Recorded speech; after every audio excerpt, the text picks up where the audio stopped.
chegou a hora de falar de arte e cultura. O grupo Anchieta Arte Cênica se prepara para estrear nesse fim de semana o espetáculo O Alienista. E para a gente conversar sobre essa peça, eu recebo aqui uma parte, do elenco do espetáculo do O Alienista. Aqui do meu lado está o Felipe, a Gabriela, tem também o Guilherme e a Beatriz. Sejam muito bem-vindos ao Ver Mais. Muito obrigado. Boa tarde, Tainá. Obrigado pelo convite. Eu queria que vocês contassem para o pessoal de casa e para mim também, como que é essa peça, o que a peça retrata? O Alienista fala sobre um médico, o Dr. Simão Bacamarte, que ao voltar do exterior, ele tenta ter um filho e não consegue, e a partir disso ele começa a sua pesquisa. E a pesquisa é sobre os loucos, os insanos, sobre como a mente funciona, e daí ele cria a Casa Verde, a primeira casa de Oraques brasileira, baseado na obra do Machado. Então a peça se passa lá em 1890, por aí.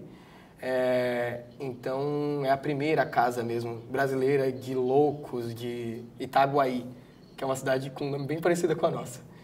E como você falou, é uma adaptação do livro de Machado de Assis. Por que vocês escolheram esse livro para representar na peça?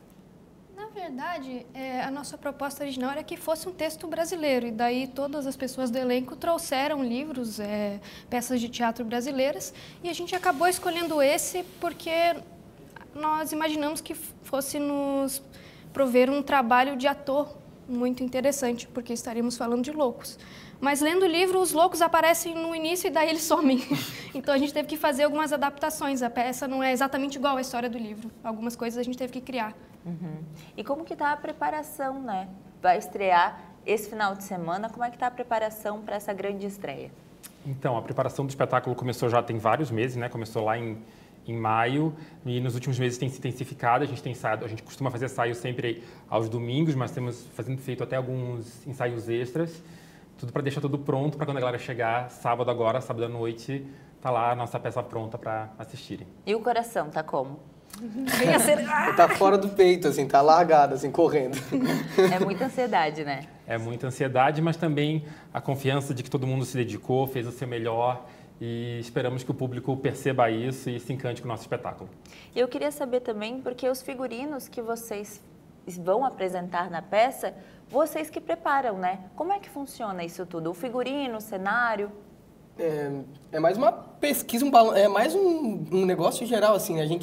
Como a gente não tem recurso, a gente trabalha muito no vamos sair atrás. Então a gente se organiza, então fica um responsável. A B, por exemplo, é da maquiagem, a Tofu organiza os contra-regras. A gente separa para, tem que ter isso na peça, vamos correr atrás. Da mesma forma que se a gente precisa de um sofá em cena, a gente vai correr atrás, em caso de móvel usado, alguém tem, banqueta, etc. Figurino é a mesma coisa. E o figurino, geralmente, o maior responsável é o ator que vai viver aquela personagem. Então, o figurino também é parte da construção da personagem. Por exemplo, o Lipe, se quiser falar um pouco do seu.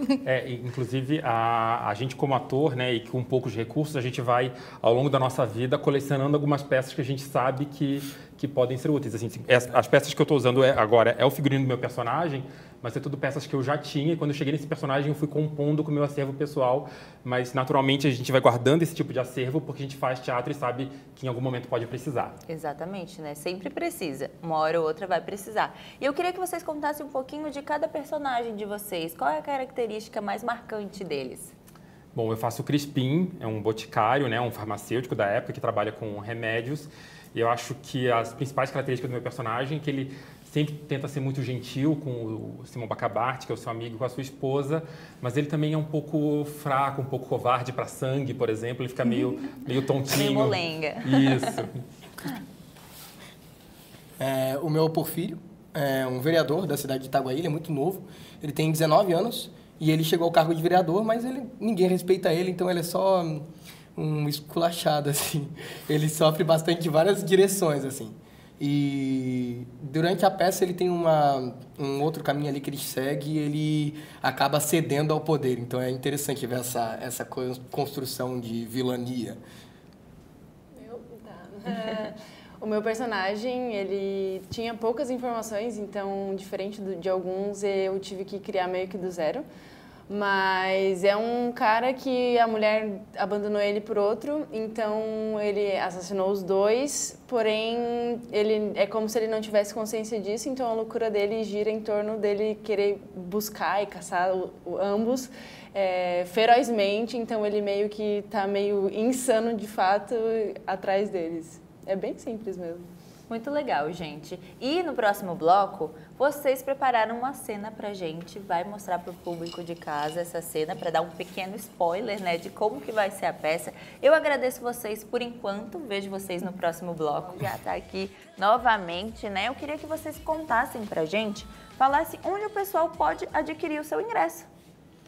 As pessoas podem encontrar no nosso Instagram, que é Anchieta_AECA, ou então diretamente no nosso site www.aeca.com.br, que lá tem o link para venda de ingressos. Só para reforçar, a peça acontece nesse final de semana e no próximo, dias 15, 16, 22 e 23, às 8 da noite, na Casa da Cultura de Brandão, aqui no comecinho da Ercílio Luz, em Itajaí. E eu já tô sabendo que nesse final de semana tá quase esgotado, né? Tá quase, ainda tem. Quem quiser, vai lá e corre para esse final de semana para correr. Se não conseguir para esse final de semana, vem no próximo, dias 22 e 23. Não tem como perder, então, né? Não tem como perder. E quem quiser também saber mais, acompanhar vocês, porque além dessas peças, vocês vão planejar outras ao longo do ano, né? Como que a gente pode entrar em contato com vocês e ver essas informações? O nosso principal canal de comunicação é o nosso Instagram, Anchieta_AECA. Inclusive, ali dá para acompanhar que esse ano a nossa companhia, o Anchieta Arte Cênica, completa 40 anos. E aí a gente vai fazer uma série de celebrações ao longo do ano e tudo vai estar sendo informado ali pelo nosso Instagram. E Bárbara, eu queria saber, você faz a maquiagem, certo? Do elenco, de tudo. Como é que é fazer essa maquiagem que é tão peculiar, né, para cada personagem?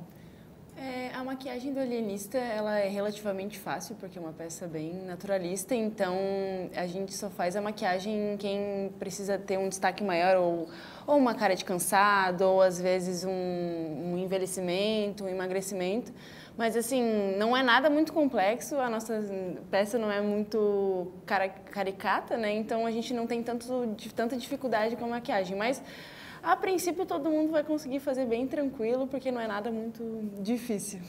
Então eu já agradeço vocês, muito obrigada por participarem do Ver Mais. E chegou a hora de vocês darem aquele spoiler da peça para o pessoal que está assistindo. Eu já vou me despedindo de vocês aí de casa. Um beijo, ótima quinta-feira para vocês. NDTV, melhor impossível. E agora eu deixo o spoiler, essa cena que eles prepararam com tanto carinho. Um beijo e é com vocês. Nessa cena, o Gui vai interpretar o alienista, que é o nosso protagonista. Vamos lá, então. Licença. Bem feito, burro, burro, burro. Quem te mandou consentir com a viagem de Cesária? A minha esposa gostaria de viajar. O que acha de sua adorável senhora Cesária acompanhá-la, nobre camarada Crispim?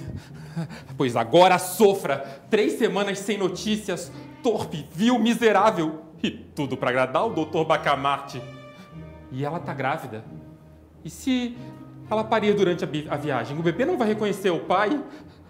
Pois agora aguenta-te. Eis o teu lucro, torpe, vil, Crispim, que bom que veio. Essa conversa é caso de urgência. Não poderia esperar nem mais uma semana.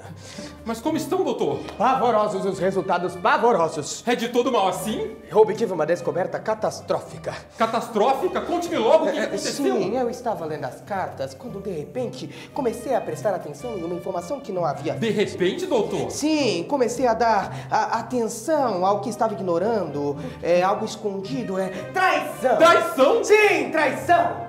Da mente o pior dos males. Mas, doutor, isso é pecado?